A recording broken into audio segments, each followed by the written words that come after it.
Welcome back to Antimatter Chemistry. Now the idea for this episode is to get into the final chapter. Of course, we are not going to get the neutronium compressors nor the neutron collectors.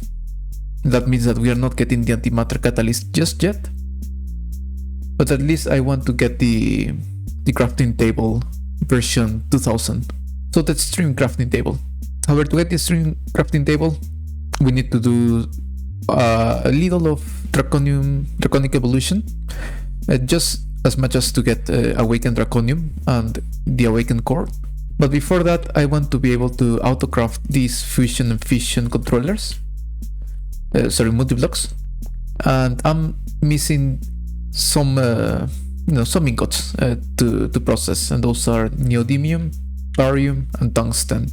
As well as I need some sort of passive way of getting selenium, as this selenium we are getting here is a byproduct from dissolving nether wart here, which we mainly use for germanium, which goes into the dimensional shard crafting. So we need to, first, before continuing with Draconic Evolution, we need to localize selenium, and we need to passive neodymium, barium, and tungsten. For that, of course, we are going to request one fusion multi-block, which is I have enough materials to craft one. So everything related to mold production itself, I'm thinking of using these two quadrants right here. This one we will use for fission and fusion multi-blocks. This one for a variety of combiners and dissolvers and stuff like that. But let's start here. We will start with our first fusion multi-block that we will be fully passive. And differently from the other machines, we will connect this directly to power. So no need for cables. Now this first fusion reactor, we are going to be using it for tungsten. For tungsten, we are going to be using zirconium and selenium, and that way we get tungsten. Very easy, very simple. This one we can just import it into our system, and now we should be getting a constant supply of tungsten. Yes, we are. It's not the quickest, but it is something that it is passive, so it's going to stay here and it's not going to move. That's the idea with passive processes. So now I prepared this small zone. We will be using this a lot. We have a lot of small already set up. Plate energy sticks, wind energy, to use for dissolving stuff into molds, then for various processes that requires more machines to get molds. So various stuff. Before setting up a second fusion reactor, we need to start passiving some molds. The first one we will be doing is iron. For that we are going to request iron. We will get 3 acceleration cards maybe, and then a dissolver. Then we are not going to store anything here. So down here we can set a storage bus together with an interface, and this storage bus will be on insert only. And of course we are going to give this high priority. Next we will have another storage bus. This one will be extract only, and we will extract in iron from here. And now we should start to create iron. Of course, let's give this some acceleration cards. And now we are getting a lot of iron molds. And we have 261,000 iron, so we really don't need to worry about this. If anything, I'll set a level emitter here and put here a redstone card, so we really don't overproduce molds. But for now, it's going to be more than enough. Next, we need to set is a phytogenic insulator. This will start growing nether wart. Nether wart will be outputted to the right into a pulverizer. No pulverizer. It will be directly connected into a dissolver, like that. And we will be getting cellulose, germanium, selenium, and that's basically it. Now the cellulose, I don't want to store it, so what we will do is come here. I have a trash can down here connected to mainnet. which we will set into cellulose as well as a lot of other molds. This one is set at a high priority, but lower compared to the one we have on our main network. And that means that if we are overflown with, for example, oxygen molds into our main network, it won't go into the other drives available. It will go directly to the trash can. And that's why we have cellulose here. We don't have anything partitioned to cellulose, so it will first look at this storage bus, so it will be voided directly. I don't want the cellulose right now. Maybe we will dissolve it, but for now we really don't need cellulose. We can set an import bus and some acceleration cards.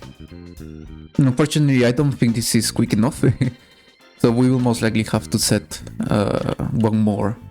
Either one more phytogenic insulator or more of these setups. I still don't know how to do it in order for it to look good. But yeah, I mean, at least we have a passive way of producing selenium now. Another thing I need to start dissolving is zirconium. Again, 3 acceleration cards, and we can give here as well 3 acceleration cards. Set up the dissolver, and we should be getting zirconium. And we can set the second fusion reactor. Now this fusion reactor, we will be inputting selenium and iron, and this will give us neodymium. And now here we're passively making tungsten and neodymium. Again, these are going to take a bit of time to back up, as these machines are not quick and there is no way of making them quicker. The only way of making them quicker is building more, as far as I'm concerned. So I also want some barium. So we can get one of these setups for barium. This will be a bit different. We will have a storage bus at the end instead of an import bus. We want this on the extract only. We will have a phytogenic insulator. We will give this some lilacs. We are going to be growing lilacs in these phytogenic insulators.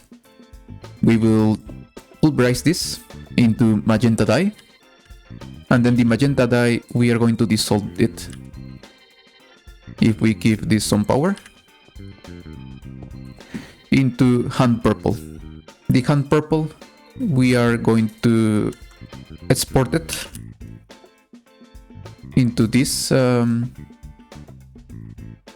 export bus right here, and we will have a dissolver.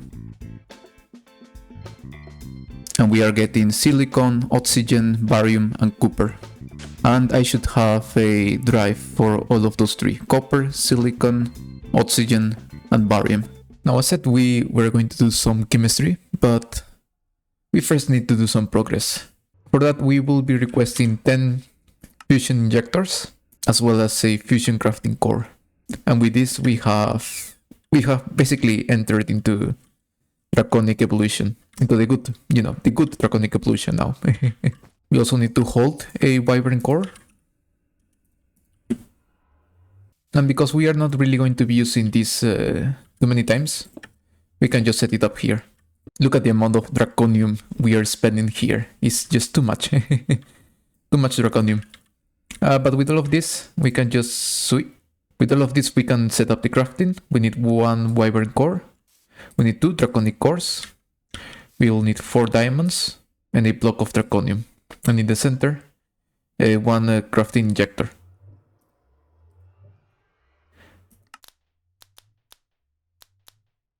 And we can start the crafting. And that's our Wyvern Fusion crafting injector. We need 8 more of these. And this should be the last one. So if we were to grab these 7 Wyvern injectors, there is it. The quest completed. Now, will I upgrade all of these injectors to their draconic version? No, just too expensive for me right now. This is very expensive, but we are going to get 4, 8, 16 blocks of awakened draconium. I had like more than 600 draconium, now I only have 60. This is quite expensive. So we can put 4 draconic cores in some of the injectors. We can put dragon hearts in another one. And finally, draconium blocks. This takes 350 million RF to make. But hopefully all of the pizza generation will be enough to keep up with the crafting. It is about to finish charging. Only charging. It still needs to craft. This takes too much time. It takes too much time. And now it is crafting finally. And there is it. Our first 4 blocks of Awakened Draconium. Now I said I was going to craft more Awakened Draconium, but seeing how much this took, maybe it is a good idea to first do the stuff we want the Awakened Draconium for. Look, I'm missing missing the stars and Draconium ingots. I just spent too much Draconium in here.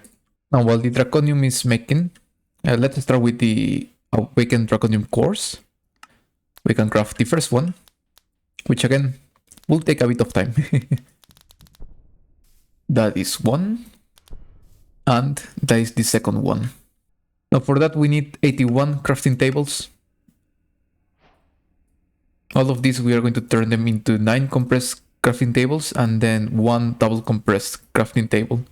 Now with a lot of nether stars and a lot of diamonds, many diamonds, we can craft the crystal matrix ingots. And then these crystal matrix ingots together with the awakened cores and the double compressed crafting table, we can get the extreme crafting table. Crafting table version 2000. Chapter 6 completed. Look at that. Avaritia. Extreme crafting table. With that, we've unlocked the final chapter. And I think it's going to be sensible to craft the 4 neutron collectors right now, so we can start getting some neutronium. So the quest requires 4 neutron compressors. I tried to craft 9, but we're missing a bunch of nether starch which I don't have. So let's craft 4 of them. We will get the materials in our ender pouch. That's 2, 3, and 4.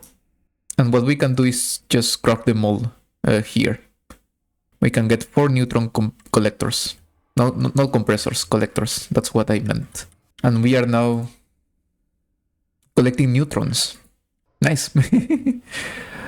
This is a lot. This is a lot of progress. The next milestone is the neutron compressor itself, which is what I was meaning. It requires a lot of neutronium.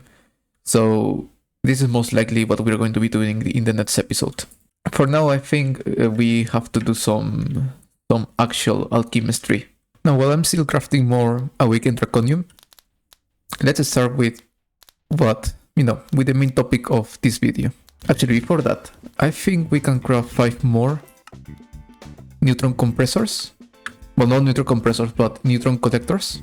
And this should be all of the materials for 5 more neutron collectors. Now, these 9, we can turn them into a dense neutron collector, which is a quest, which will give us even more neutronium per each cycle. I think instead of piles, we will be getting nuggets of neutronium. Anyway, while all of this is crafting, let's talk about what we have down here.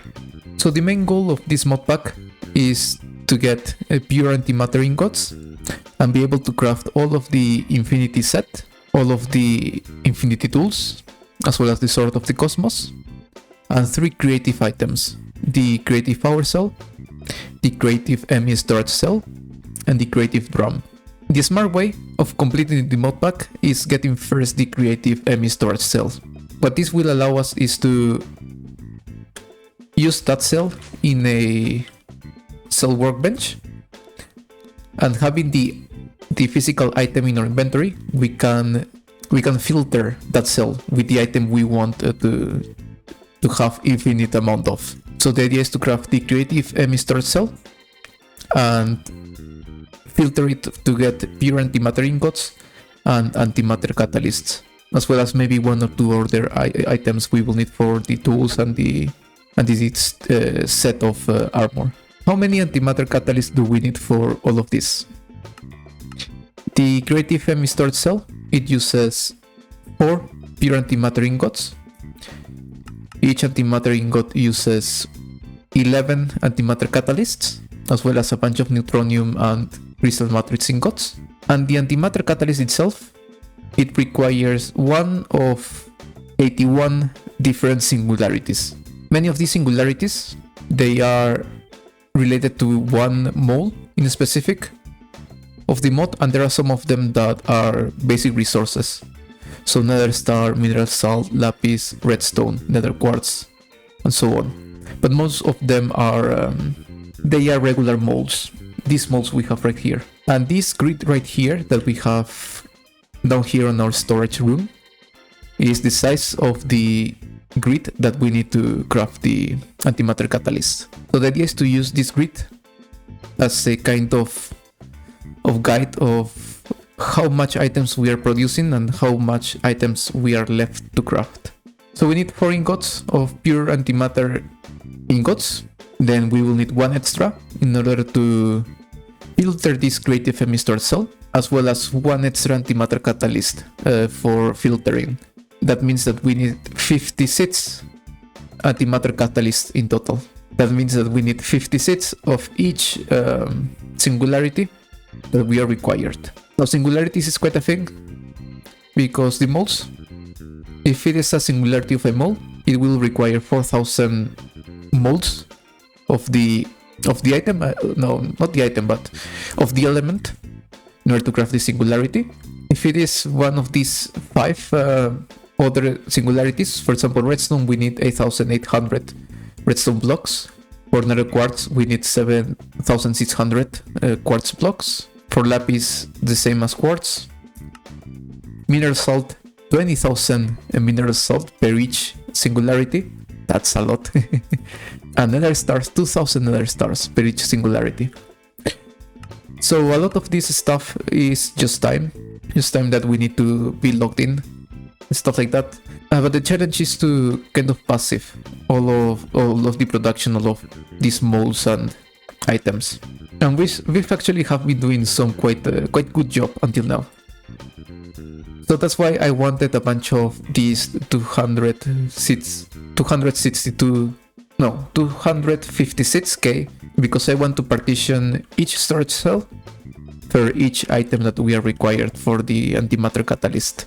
So some of the modes that we are already producing a lot is hydrogen, barium, cadmium, carbon, chromium, germanium, iron, oxygen, silicon, selenium, sulfur, tungsten, and zirconium. Those are some of the modes we are currently processing on passive. Of course, some of them will have to bump up the production. Tungsten, only 14k. That's not a good sign. The same with cadmium, barium, under 100k, also not quite a good sign.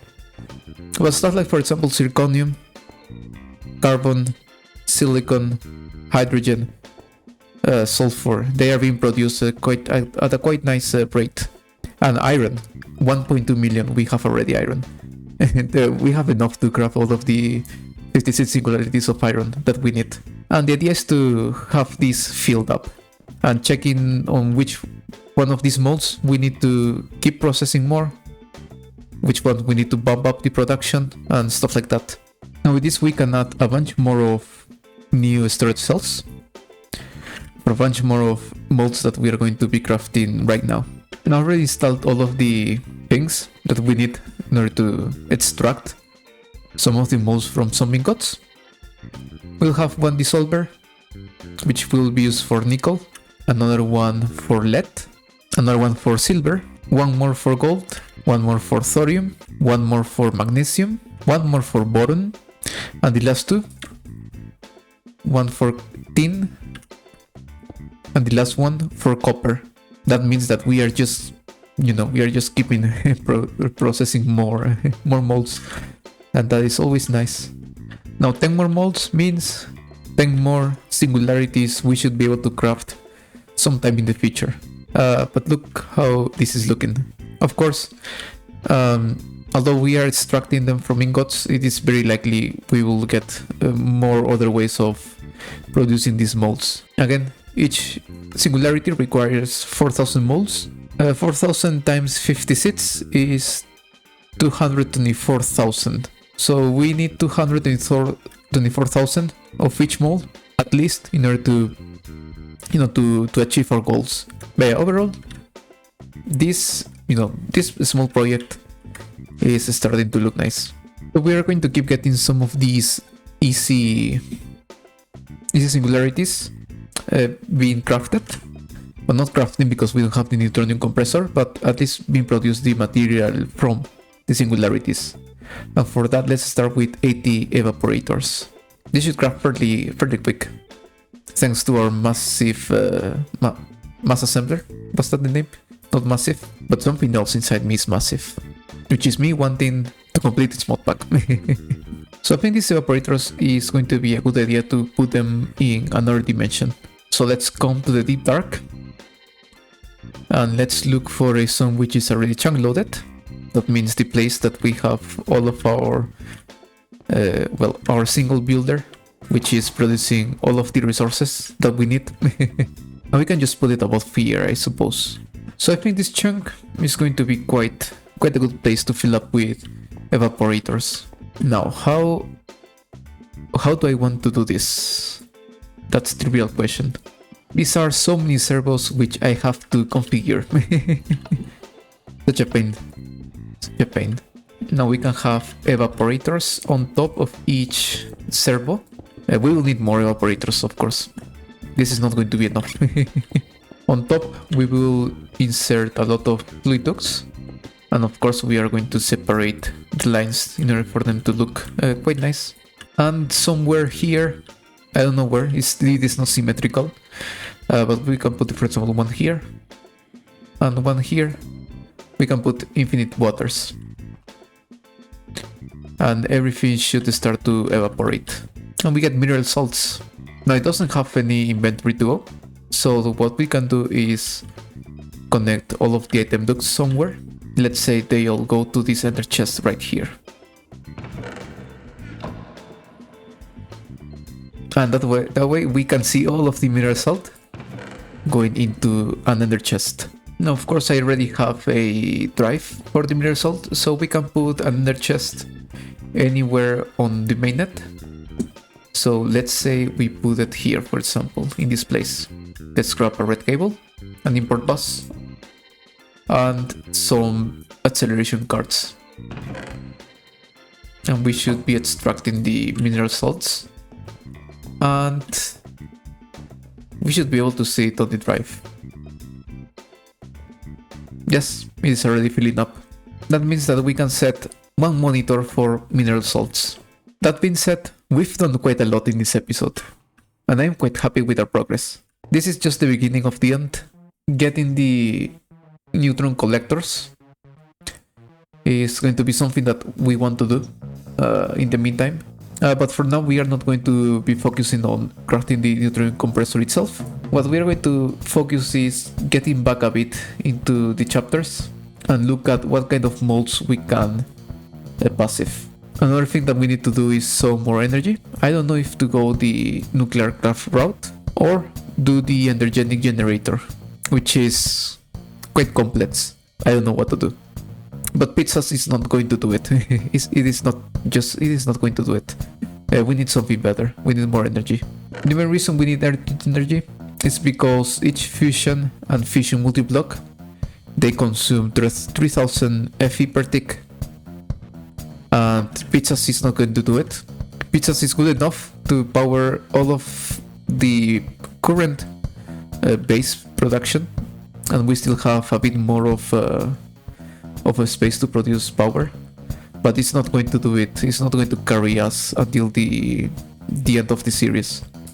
Even if we were to get more culinary generators and more photogenic insulators in order to produce more pizzas, it's not going to do it. I mean, we could spam it, But no, it's a better idea to get something more efficient. But yeah, I'm quite happy with our progress until now. I'm quite happy. It's quite nice. That being said, thank you for watching, and as always, I hope you have a better day, because it can always be better. And I'll see you on the next episode. Bye.